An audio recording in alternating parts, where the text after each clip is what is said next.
بعد ہمارے پاس اگلا وائس میسج موجود ہے، آئیے اس کو شامل کرتے ہیں۔ السلام علیکم ورحمۃ اللہ۔ اگر صاحب میرا سوال ہے کہ سرکاری ملازم یا کوئی اور بندہ اگر مجبوراً قرضہ لیتا ہے بینک سے، میں سرکاری ملازم ہوں، تو کیا یہ جائز ہے سرکاری ملازم کے لیے اس کی ایڈوانس سیلری لینا یا قرضہ ایسے لینا بامر مجبوری، تو کیا یہ جائز ہے؟ دیکھو، ہمارا مجبوری، جب آدمی مجبور ہوتا تبھی وہ لیتا ہے، سود لیتا ہے، تو سود لینا جائز نہیں ہے، حرام ہے۔ وہ ہم تفصیلات بتا چکے ہیں کس صورت میں جائز ہے، بینک سرکاری ہے، نیم سرکاری ہے، پرائیویٹ ہے، وہ ہم پہلے جو ہے نا پروگرام میں بتا چکے ہیں۔ باقی سود ہے، مجبوری کی حالت میں ہو یا غیر مجبوری کی حالت میں ہو۔ جی ہاں صاحب، اس اتنی کے بعد مجبوری نہیں ہوتی جس طرح وہ مردار کے گوشت کھانے کی اجازت دی جاتی ہے کہ اگر جان کو خطرہ ہو، وہ صورت کبھی بھی نہیں بنتی ہے۔ جی آغا صاحب بہت شکریہ۔ اگلا سوال ہمارے پاس موجود ہے کہ جیسا کہ بیان کیا گیا کہ نماز کی تیسری رکعت میں سورہ حمد اور قل هو اللہ کی تلاوت کی جا سکتی ہے، تو کیا ان سوروں سے پہلے بسم اللہ کی تلاوت کرنا ضروری ہے یا نہیں، اس کی بھی وضاحت فرما دیجیے۔ میرے بھائی، وہ جب سورہ پڑھنا واجب نہیں ہے تو پھر آپ بسم اللہ کے بارے میں کیوں پوچھتے ہیں؟ ویسے تو بسم اللہ جو ہے وہ ہر سورہ کا جز ہے، ہمارے فقہ میں بسم اللہ ہر سورہ کا جز ہے، تو وہ جب سورہ پڑھنا واجب نہیں ہے تو پھر وہ اس کے لیے بسم اللہ پڑھنا کس طرح واجب ہوگا؟ جی آغا صاحب بہت شکریہ۔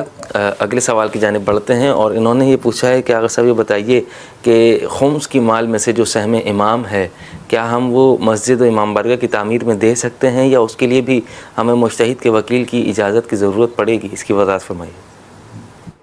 مال امام جہاں بھی خرچ کرنے کی اجازت دی گئی ہے، وہ مجتہد یا وکیل کی اجازت سے آپ خرچ کر سکتے ہیں، اپنی مرضی سے نہیں کر سکتے۔ مال سعادات وہ بھی آغاز سستانی کے نزدیک، وہ آپ غریب سید جو نماز روزے کا پابند ہو، خاتون ہو تو وہ باحجاب ہو، وہ مجتہد سے پوچھے بغیر بھی آپ دے سکتے ہیں۔ لیکن مال امام جہاں بھی لگ سکتا ہے، وہ چاہے دین کی خدمت ہو، تبلیغ ہو، ترویج ہو یا غریبوں کی مدد، وہ مجتہد اور وکیل کی اجازت کے بغیر آپ نہیں دے سکتے، وہ چاہے مسجد کی تعمیر ہو، مدرسے کی تعمیر ہو یا امام بارگاہ کی تعمیر ہو۔ جی آغا صاحب بہت شکریہ۔ اگلا سوال ہمارے پاس یہ موجود ہے کہ بعد السلام انہوں نے پوچھا ہے، آغا صاحب میں نے عصر کی نماز نہیں پڑھی تھی، اب مغرب کا وقت داخل ہو چکا ہے، تو اب میں پہلے مغرب کی نماز ادا کروں یا پہلے عصر کی نماز ادا کر لوں؟ اس میں کوئی حرج تو نہیں ہے؟ اس کی وضاحت فرمائیے۔ نہیں، آپ کی مرضی ہے، آپ کی مرضی ہے۔ بہتر یہ ہے کہ نماز مغرب کو اس کی فضیلت کے وقت میں پڑھیں، اس کے بعد جو ہے نا وہ عصر رہ گئی تو اس کی قضا پڑھیں۔ جی آغا صاحب، اس کے بعد ہمارے پاس اگلا سوال موجود ہے کہ آغا صاحب یہ بتائیے کہ اگر ہم نے ٹیلر سے سوٹ سلوایا ہے اور اس کی اجرت دیے بغیر اگر ہم کپڑے پہن کر نماز ادا کرتے ہیں تو کیا نماز صحیح ہے یا نہیں؟ اس کے حوالے سے کیا حکم ہے، اس کی وضاحت فرمائیے گا۔ نہیں، کپڑے وہ غصبی نہیں ہوتے، وہ آپ کے ذمہ واجب الادا ہے، ادا نہیں کریں گے آپ گناہ گار ہوں گے، نماز آپ کی صحیح ہے، کپڑے آپ کے غصبی نہیں ہیں۔ جی آغا صاحب، اگلا سوال ہمارے یہ پاس آپ موجود نے ہے۔ گناہ کیا ہے اور کو نہیں گناہ کیا ہے، اور اس گناہ کے آپ جواب دہ ہوں گے۔